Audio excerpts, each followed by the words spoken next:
NPWP stands for Nomor Pokok Wajib Pajak.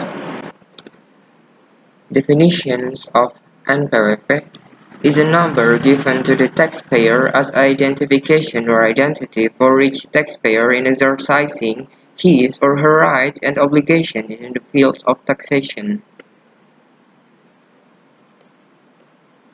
Legal basis Undang-Undang Nomor 16 Tahun 2000 tentang Ketentuan Umum dan Tata Cara Perpajakan.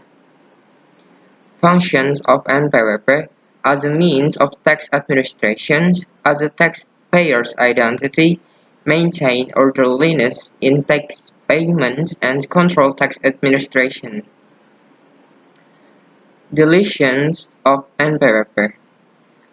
The understanding deletion here is the act of abolishing tax or NPPKP from administration of tax office. The specific terms and conditions for the elimination of the NPWP are as follows. Taxpayer dies and doesn't leave any inheritance. It should be attached with photocopy of that certificate or that report from the competent authority.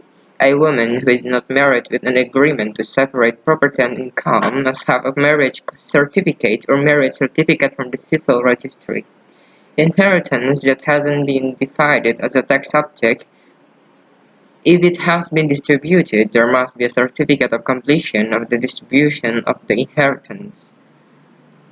The corporate taxpayers who have been officially dissolved are required to have a dissolution deed. Badan Usaha Tetap (BUT), which loses its status, must have a taxpayer application attached with supporting documents. Other individual taxpayers who no longer qualify as taxpayers.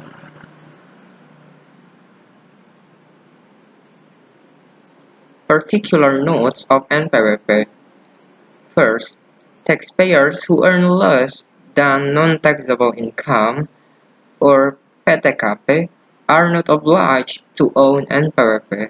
If the actual taxpayer is not required to have an NPWP, but if it is necessary, he can register he or herself, himself or herself. Each taxpayer only has one NPWP for all types of taxes. Individual accompany with NPWP on behalf of the owner. Sanctions.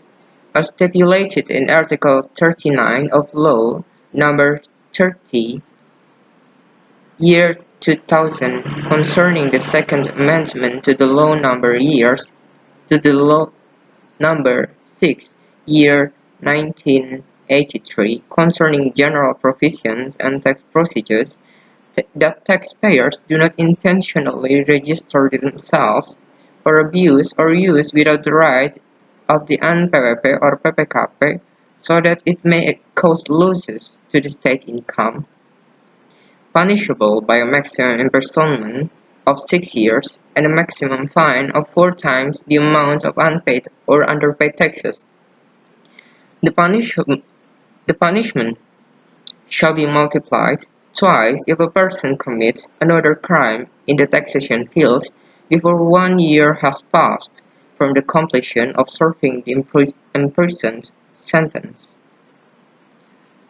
There is also a threat if the taxpayer conducts an attempt to commit a criminal act or abuse or uses without right of the NPWP or PPKP, submits an SPT or information whose contents are untrue or incomplete in order to apply for restitution or perform tax compensation.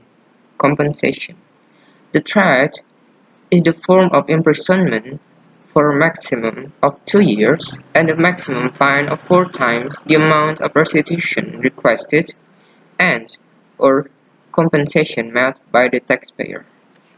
NPPKP is a number that must be owned by every businessman who is subject to taxation under the PPN law and obligated to report his or her business to the Office of the Directorate General of Taxes to be confirmed as PKP or taxable entrepreneur or pengusaha kena pajak. We can see that in the legal basis in Undang-Undang Nomor 16 Tahun 2000 tentang Ketentuan Umum dan Tata Cara Perpajakan. Well, the functions of NPPKP is first to find out the actual identity of the PKP, to carry out the rights and obligation in the field of value-added tax and value-added tax of luxury goods, to supervise the tax administration. The next is about the legislation of NPPKP. As for the revocations of pengukuhan pengusaha kena pajak or PKP, the conditions are as follow. First, the PKP moved to another address. Agencies that have been officially disbanded. Other PKP that no longer meet the requirement as PKP. That is all from us. Thank you.